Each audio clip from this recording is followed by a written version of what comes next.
5, 4, 3, 2, 1.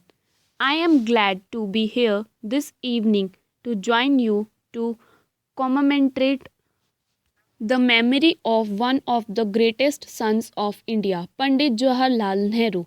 He was a colossus who strode across the world scene.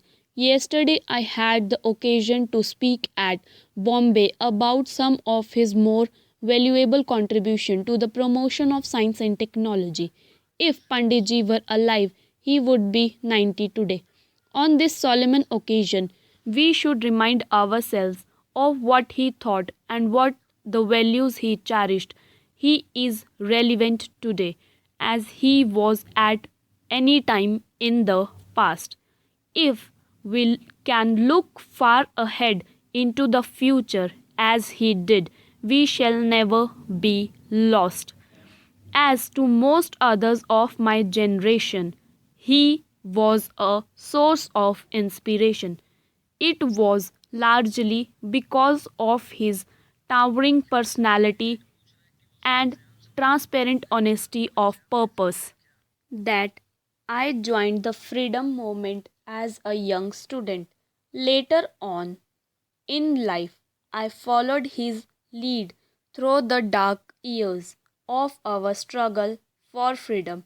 And then, when the light of independence dawned, participated in the deliberations of the Constituent Assembly, of which I was a member. His invaluable contribution to the constitution making process is part of our history and partly portrays the character of this great democrat, liberal in thought and action, and true to the best of our ancient traditions. Later, I came into very close contact with Panditji in 1951 when he nominated me a member of the working committee of the 10 Indian National Congress. I had thus the privilege of growing up, so to speak, under his banner, and to have imbibed some of his wide and far seeing vision, his conception of the international community, and his inborn liberalism. He and Gandhiji differed in temperament, attitudes, and beliefs, yet not. Two men worked with such close rapport and identity of purpose. He was a great patriot with all pervading love for the land of his birth and a burning desire to give his all for his motherland. This sterling quality led Gandhiji to remark on one occasion, almost 50 years ago, that the nation was safe in his hands. Co workers and co partners in the joint struggle for independence, with quite often differences between them. It was possible for the great Mahatma to pay Jawaharlal ji this handsome tribute. He says that he did not understand my language as such. Nehru was brave, chivalrous, hard-working, a thinker and a writer, a man of action, never lacking in leadership, impatient perhaps with indecision and inaction. He was always tolerant of another person's point of view. This quality to once singled him out as a true democrat. His vitality of mind and body was amazing. He had a consistency of outlook which became a consistency of vision.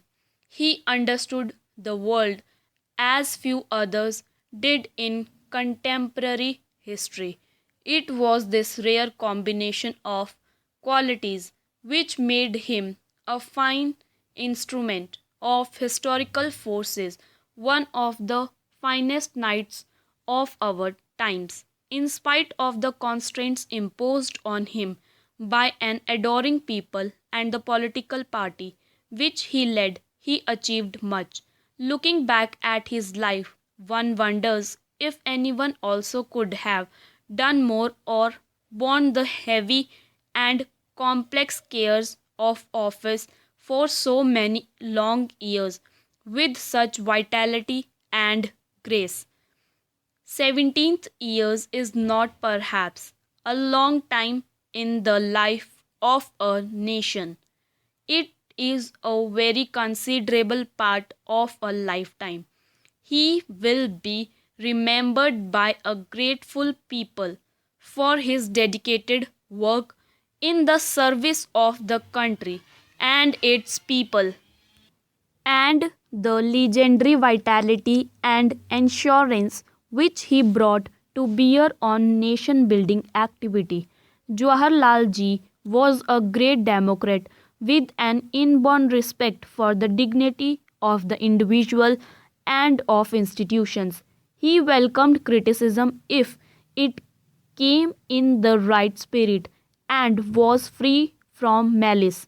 He was charitable to most people and kind to be very many. What he did for the country as leader is a part of the historical process. What he was in common knowledge to everyone, but it is not the romance or heroism of his life which matters so much. Future generations will ask what he did when he was in power, what he did with his opportunities. The answer will surely be that he laid the foundations of our secularism, our democracy, our planning and development, and our foreign policy. It was Panditji who steered the ship of state through perilous shoals and dangerous waters to safe harbor we are today. Without this superb helmsman, our ship of state would have foundered and been lost. Jawaharlal ji was one of the foremost captains of our struggle for freedom, which he invested with a historical sense and an international outlook.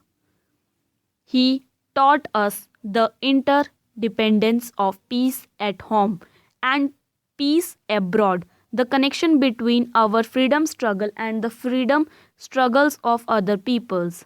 He understood the importance of social and economic changes and initiated the processes of that change for us.